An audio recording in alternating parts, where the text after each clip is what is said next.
Amen, on continue parce que la première vidéo a été coupée. Donc pour dire que la femme samaritaine a agi de la même manière. Bien aimé, lorsque la guérison arrive dans ta vie, lorsque Dieu te promet, lorsque Dieu te dit que tu es guéri, il a besoin aussi de voir, il veut tester ta foi. Alléluia. Si réellement tu es venu pour simplement chercher la guérison, ou est-ce que tu es venu parce que tu avais aussi besoin de le rencontrer. Beaucoup de personnes viennent à l'église, une fois guéris, retournent dans le monde. Non, bien-aimé, la guérison s'entretient. Et qu'est-ce qui va se passer par la suite? Nous allons lire, nous allons continuer, puis il dit lève-toi. Nous allons continuer au verset 18. Au verset 17, Jésus prenant la parole dit, les 10 n'ont-ils pas été guéris? Et les 9 autres, où sont-ils? Vous voyez? C'est-à-dire que bien que nous passons beaucoup de temps à implorer Dieu, lorsque nous sommes malades, nous voulons la guérison, nous sommes empressés d'aller à l'église. Quelle est notre intention? C'est simplement d'aller chercher la guérison. Une fois guéri, quelle est notre attitude? La Bible dit que Dieu exauce l'attitude après la prière. Quelle est notre attitude? Nous abandonnons nos assemblées, nous abandonnons la prière, nous abandonnons Dieu. Et après, une fois que la maladie revient, bien que nous sommes guéris, oui, ils étaient guéris les 10. Mais le problème c'est que dans les 9 autres, mais n'avaient pas la certitude que la maladie ne puisse pas revenir. Mais un parmi les 10, le Samaritain, lui, il voulait plus que la guérison. Donc il a été très intelligent.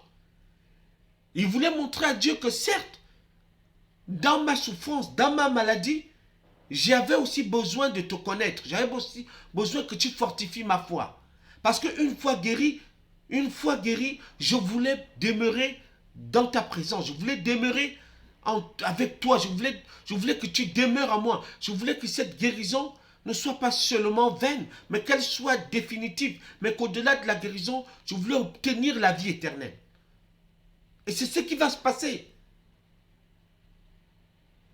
C'est-à-dire qu'il y avait une épreuve qui était plus ou moins juste à poser par rapport à la guérison. Bien que Dieu ne se répand pas de ses dons, mais il connaissait le cœur de ces personnes-là. Vous voyez l'attitude, combien de fois les chrétiens peuvent parfois penser qu'ils peuvent tromper Dieu. Beaucoup remplissent des églises. Aujourd'hui, l'église est comme un hôpital, un dispensaire. Beaucoup viennent parce qu'ils sont malades, parce qu'ils ont besoin que Dieu agisse dans leur vie. Mais une fois la chose obtenue, ils retournent dans le monde. Et après, ils sont les premiers à se plaindre. Non, mais Dieu n'existe pas. Non, mais Dieu ne m'a pas. Dieu ne m'écoute pas. Non, Dieu ne m'a pas exaucé. Bien aimé, réveille ta mémoire. Tu as peut-être oublié que tu avais invoqué Jésus et il t'avait guéri. Mais qu'est-ce que tu as fait pour maintenir et garder ta guérison? Tu es retourné dans tes travers. Tu es retourné encore aller dans les bars. Tu es retourné dans ton ancienne vie. Est-ce que tu as cherché à mieux le connaître au-delà de ta guérison? Amen. Hein? Et c'est ce qui va se passer. C'est le reproche qu'il va faire à les 9 autres. Mais que les 9 autres n'ont-ils pas été guéris? Ils ont été guéris, ils ont cru que cela était normal et qu'ils le méritaient. Non, bien-aimés, nous devons toujours rendre gloire à Dieu. Être reconnaissant. La reconnaissance à Dieu pour ses hauts faits, pour ses bienfaits, c'est quelque chose qui est très primordial. Alléluia. Et le Samaritain va comprendre que non, je viens de passer de la lèpre à l'assainissement. J'ai été lépreux il y a quelques minutes et me voici guéri. Non, je ne peux pas aller me montrer aux sacrificateurs qui ne sont que l'image des hommes sans d'abord retourner rendre gloire à ce Dieu-là, à sa personne qui m'a guéri. Parce que c'est lui qui mérite la gloire. Amen. Hein? Nous allons voir au verset 18. Au verset 17, Jésus, prenant la parole, dit, Les 10 n'ont-ils pas été guéris? Et les 9 autres, où sont-ils? Au verset 18, ne s'est-il trouvé que cet étranger pour revenir et donner gloire à Dieu? Bien sûr. Donc ça voulait dire quoi? Vous, Juifs de Jérusalem, vous qui avez la promesse, vous qui étiez considérés comme les miens, vous qui avez entendu tout ce que j'ai fait, comment est-ce que vous pouvez vous comporter ainsi? C'est seulement cet étranger, le Samaritain que vous avez lapidé hier, que vous avez traité de païen, que vous avez traité d'incirconcis, que vous avez dit que nous n'avons aucun rapport avec eux, parce que c'était des adorateurs de Jacob, du puits de Jacob, et qu'ils étaient étrangers à l'alliance, ils étaient des incirconcis. C'est celui-là aujourd'hui qui va venir rendre gloire à Dieu, qui va se montrer reconnaissant. Oh, Juifs de Jérusalem. C'était difficile. Jésus était choqué. Il était touché par le comportement de ces Juifs de Jérusalem. Bien-aimé, ton attitude peut choquer Dieu. Ton attitude peut choquer encore Dieu aujourd'hui. Peut choquer même Jésus. Peut même choquer le Saint-Esprit. Il n'y a pas si longtemps, tu as eu des problèmes de fertilité. Il n'y a pas si longtemps, tu avais des problèmes pour concevoir. Mais tu allais te tourner vers des praticiens et d'autres personnes. Tu n'as pas trouvé de réponse. Mais tu es venu à Christ. Le Seigneur a opéré un miracle en toi. Mais toi, qu'est-ce que tu fais? Au lieu d'abord de revenir à haute voix, glorifier le nom du Christ, le nom de Dieu, lui rendre grâce. Mais toi, tu vas rendre grâce aux féticheurs. Tu vas rendre grâce aux personnes là, aux praticiens, aux médecins, en leur disant que c'est grâce à vous que si j'ai pu concevoir. Ah, bien-aimé, sache que ton attitude choque Dieu. Et Jésus est étonné à ton sujet. Si aujourd'hui, remarquez bien, beaucoup de personnes souffrent, pas parce que Dieu ne les bénit pas, pas parce que Dieu n'entend pas leurs prières, mais Dieu connaît l'intention de leur cœur. La Bible dit que parfois nous prions, nous n'obtenons pas parce que nous prions mal, dans l'intention de satisfaire nos besoins. Amen. Hein? Donc au verset 19, au verset 18, ne s'est-il trouvé que cet étranger pour revenir et donner gloire à Dieu? Au verset 19, puis il dit, lève-toi, va, ta foi t'a sauvé. Voilà ce qui va être quelque chose de merveilleux dans la vie de ce Samaritain. Va, ta foi t'a sauvé. C'est ce que ce Samaritain avait envie d'entendre. Que peu importe les jours à venir, peu importe les circonstances, la maladie, peu importe les circonstances de mon état de santé, j'ai la conviction que je serai un jour sauvé parce que celui que l'on appelle Jésus, celui que l'on appelle l'incarnation de la grâce, alléluia. La Bible dit qu'il appelle les choses qui n'existent pas comme si elles existaient. Lorsque Jésus disait un mot, alléluia, la chose s'accomplissait. Alors il lui dit, va, ta foi t'a sauvé. Comment il a su que le Samaritain avait la foi? C'est par rapport à son attitude. Il faut savoir que l'attitude définit la foi que tu as. Il lui dit, ta foi t'a sauvé. Il avait la foi qu'il sera guéri. Pas seulement la foi de la guérison, mais les yeux de la foi qui voyaient au-delà de la guérison. Non seulement la guérison, mais il sera sauvé au travers de la foi qu'il a eue par la circonstance de cette maladie. Bien-aimé. Voilà comment ce Samaritain était plus intelligent que les 9 autres. Va, ta foi t'a sauvé. Les 9 autres n'ont pas reçu cette parole qui allait sceller définitivement la guérison. Alléluia.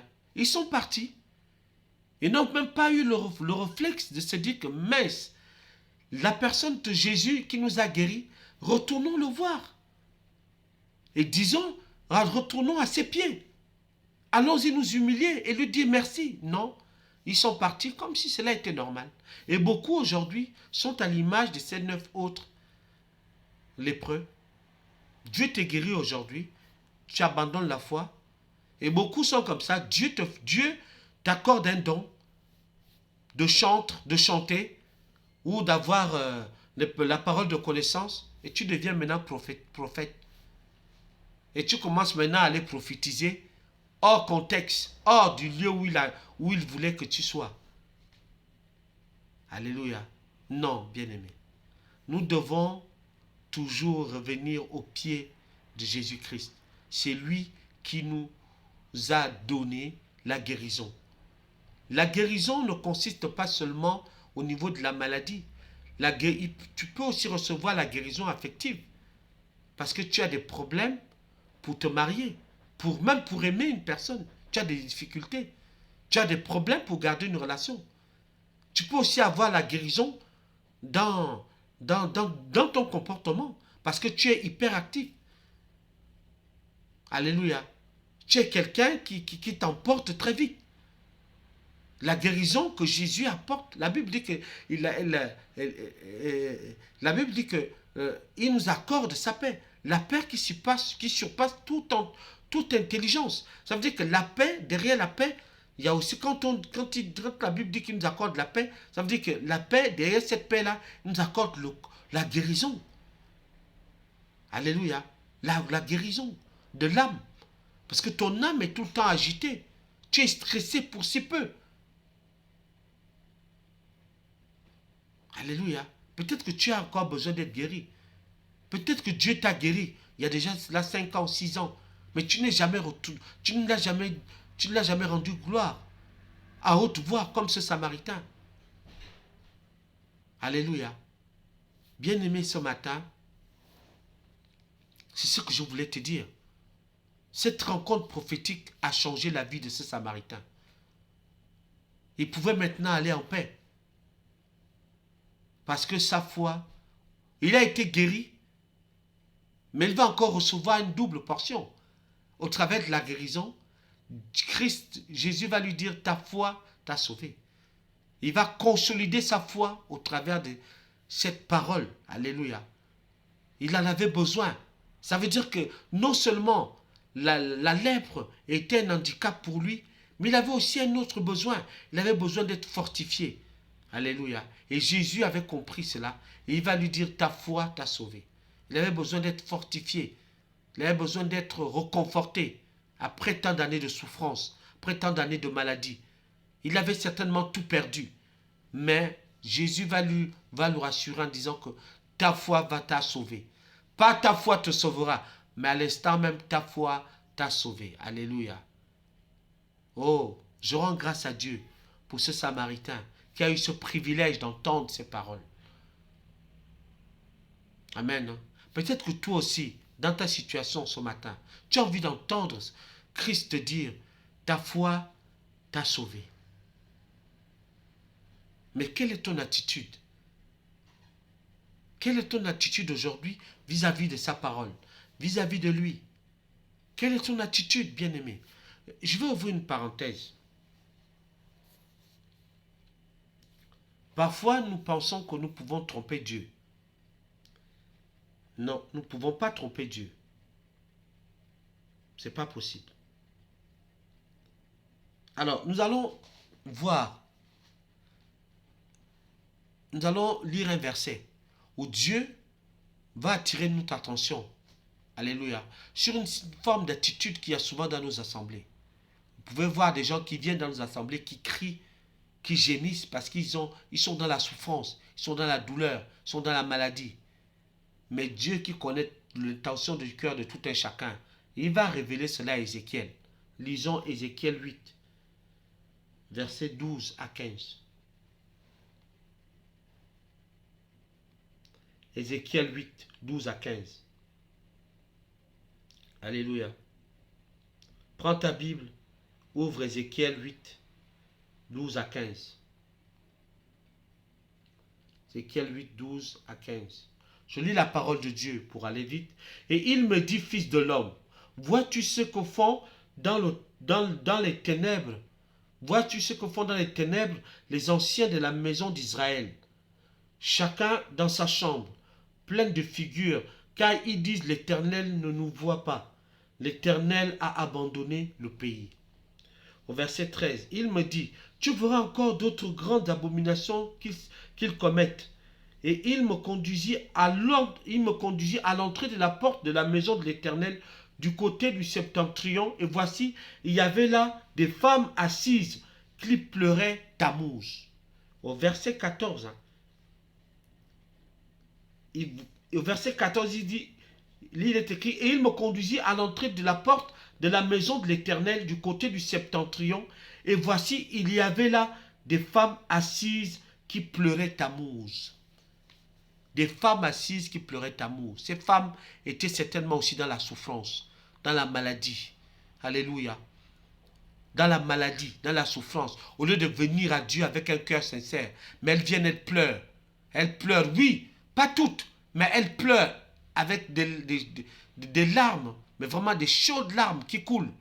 Nous les hommes, nous dirons, ah vraiment, ces femmes, qu'est-ce qu'elles sont maîtries. Dieu va révéler à Ézéchiel, non, ne te fie pas aux apparences. Elles ne pleurent pas parce qu'elles souffrent. Elles pleurent en fait parce qu'elles ne manquent. Elles pleurent pour une autre raison. Tammuz. Qui était Tammuz? Tammuz était le dieu de la fertilité et le dieu de la récolte. Ça veut dire qu'elles venaient non pas seulement répandre leur âme parce qu'elles avaient besoin que Dieu puisse les guérir. Non, elles venaient en fait pour implorer, au lieu d'implorer Dieu, mais elle vient d'implorer Tammuz. Regardez quelle audace, vraiment, c'est pas possible.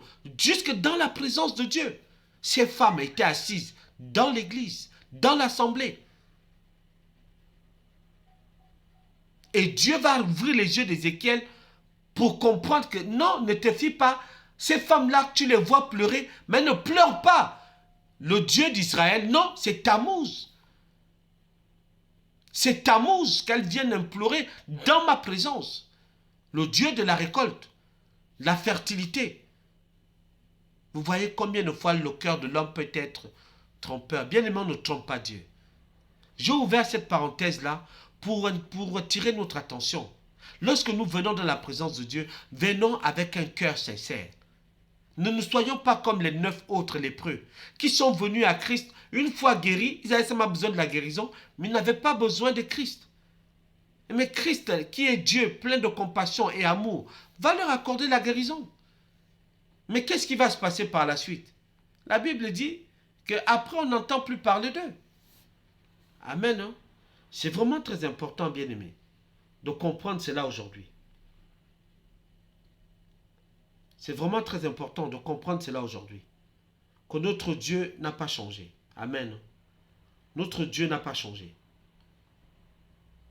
Vraiment, que sa grâce continue toujours dans nos vies. Peut-être que ce matin, tu vas te reconnaître, tu vas te retrouver dans ce que je viens de te dire ce matin. Peut-être que tu as été... Tu t'es reconnu, mais laisse-moi te dire que Dieu... La Bible dit que la main de Dieu n'est pas courte pour sauver, ni son oreille dure pour entendre, mais ce sont nos péchés qui mettent une barrière. Donc quand tu viens à Dieu, quand tu es vraiment dans une situation délicate, viens avec un cœur sincère. Mais ne viens pas seulement parce que tu as besoin que Dieu puisse te bénir ou te guérir, mais viens parce que tu as besoin d'être sauvé. Viens parce que tu as besoin du salut, de le connaître. Amen. Hein? C'est très important.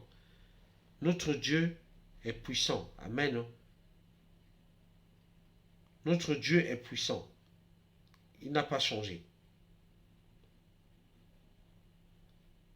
C'est pourquoi encore ce matin, je veux vraiment que tu réalises cette grâce. Mais que tu ne te comportes pas comme les 9 autres lépreux. Mais tu te comportes plutôt comme le Samaritain. Qui va se montrer reconnaissant. Alléluia. Tu as été guéri. Si Dieu n'avait peut-être pas intervenu dans ta vie, tu ne serais peut-être plus là. Tu as demandé quelque chose à Dieu. Il t'a exaucé. Mais à cause de la dureté de ton cœur, l'incrédulité, tu as abandonné. Tu l'as abandonné. Regardez, il attendait. Il est resté là. Il était à Jérusalem. Il attendait que les 9 autres, ils voulaient voir l'intention de leur cœur. S'ils allaient se montrer reconnaissants, bien-aimés. Combien de fois nous nous comportons aussi comme ces 9 autres? Est-ce le Samaritain qui était étranger de l'Alliance? Alléluia. Qui va venir rendre gloire à Dieu à haute voix?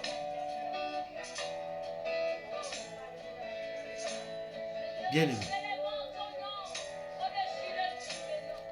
Prends le temps de réfléchir. Pose-toi des questions.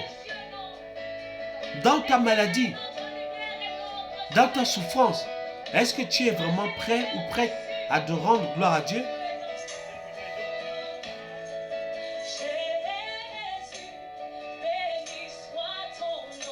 Alléluia. Prie avec moi. Seigneur, merci. Merci, Seigneur, de m'avoir enseigné ce matin à me montrer reconnaissant et à te dire merci pour tous tes bienfaits dans ma vie et pour tout ce que tu as fait. Seigneur, je veux te rendre toute la gloire. Seigneur, tu m'as béni et tu as toujours été fidèle. Seigneur, parce que je ne le méritais pas, mais à cause de ta grâce, mais à cause de Jésus-Christ mort à la croix, ressuscité pour moi, je vais te dire merci.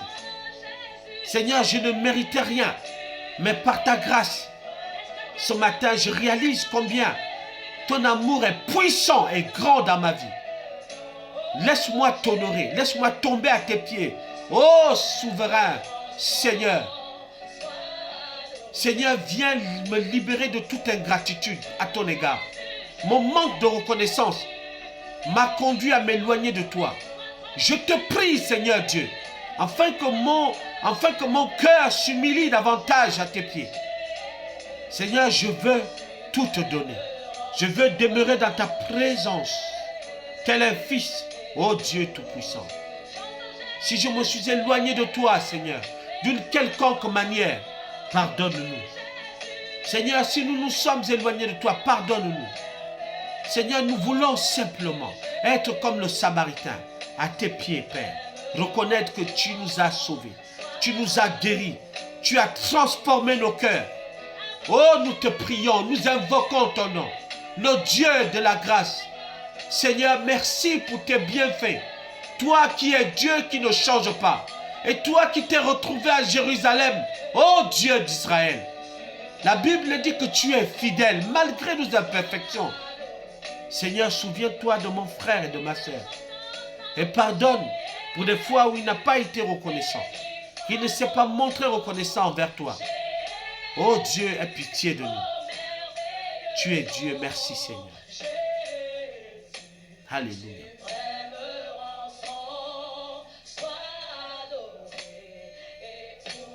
Alléluia.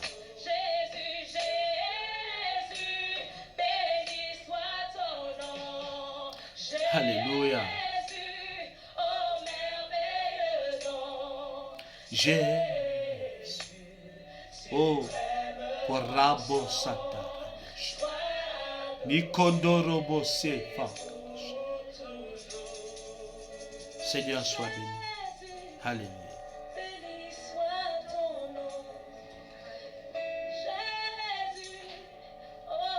Alléluia.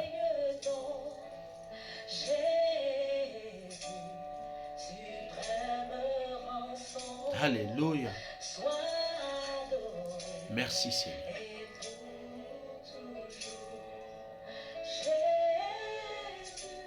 Pendant ce temps, bien-aimé, rends grâce à Dieu. Peut-être que tu ne l'as jamais fait.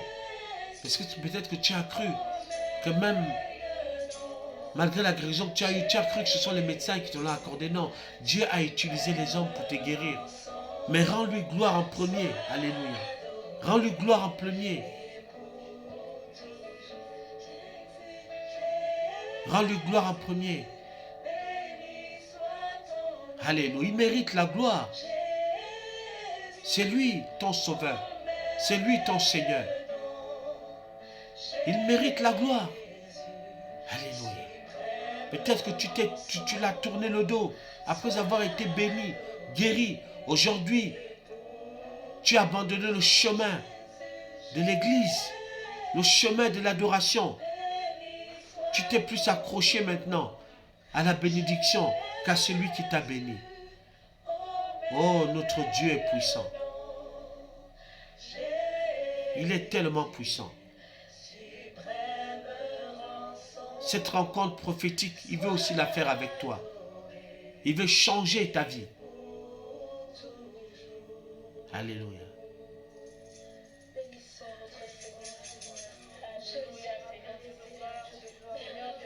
Oh, rends-lui gloire ce matin, comme nos bien-aimés sont en train de le faire. Alléluia.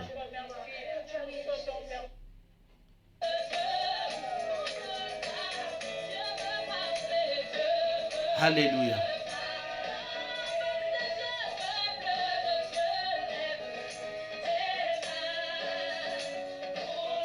Alléluia. Adore-le. Il est tellement puissant. Oh, il est tellement puissant. Le Samaritain est revenu en glorifiant Dieu, en lui disant merci. Oh. Alléluia.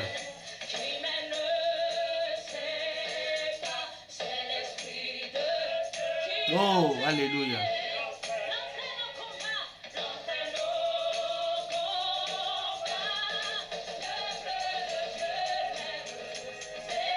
Alléluia. Soyez bénis, bien-aimés. Peuple de Dieu, lève tes mains. Chaque jour, continue à rendre grâce à Dieu. Continue à l'adorer. Sois reconnaissant. Il est ton Dieu. Alléluia. Il n'a pas changé. Il est ton Dieu. Il a simplement besoin que tu lui dises merci. Parce qu'il mérite. Alléluia. Cela. Soyons reconnaissants. Montre-toi reconnaissant. Même le simple fait d'avoir le souffle de vie. Alléluia. Merci Seigneur. Alléluia. À l'agneau de Dieu soit la louange. La victoire est à lui. Alléluia.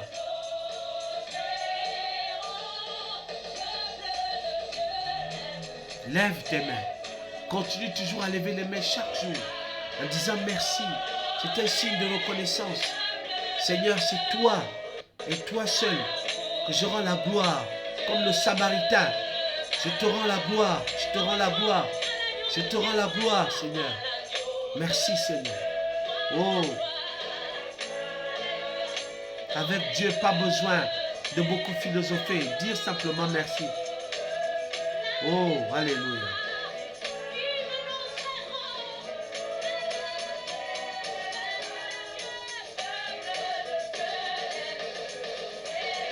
Lève tes mains, bénis. Bénis ce grand Dieu, il est merveilleux. Bénis ce grand Dieu, il est puissant. Alléluia. C'est lui ton Dieu. Même si tu es dans la souffrance, bénis-le. Mais viens à Dieu avec un cœur sincère. Ne viens pas à Dieu parce que tu as simplement besoin d'être guéri. Mais viens à Dieu parce que tu veux être sauvé. C'est très important. Amen. Il est Dieu, il est puissant. La Bible dit qu'aussi méchants que nous sommes, nous savons donner de bonnes choses à nos enfants. À plus forte raison, Dieu.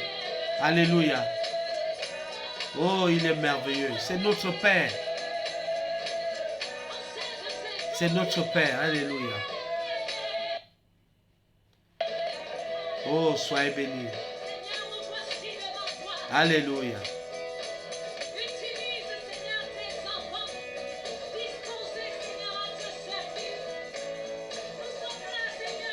Alléluia.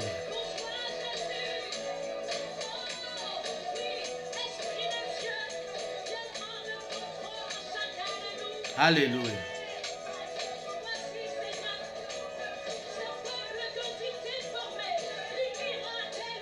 Alléluia.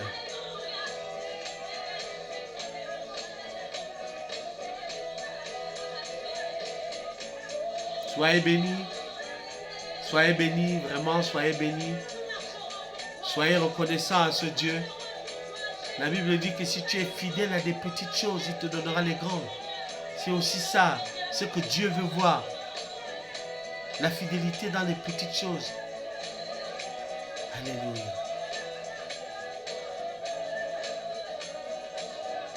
Oh, merci Seigneur. Merci Seigneur.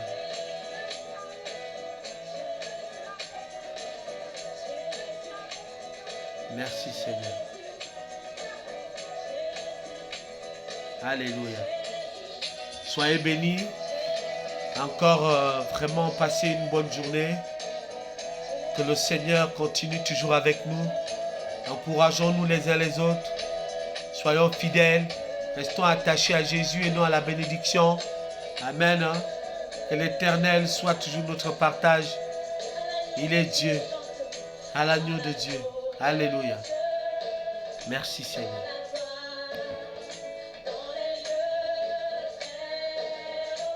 On va finir avec ces notes.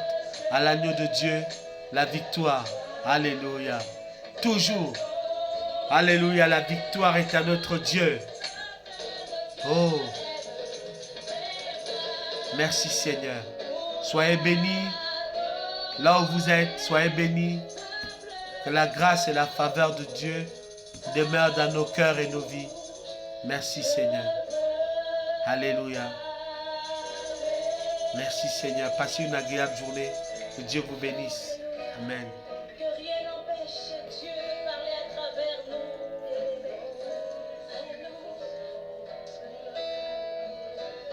Alléluia. Ton nom est élevé au-dessus de tous les noms. Il n'y a rien, Seigneur, au-dessus du nom de Jésus.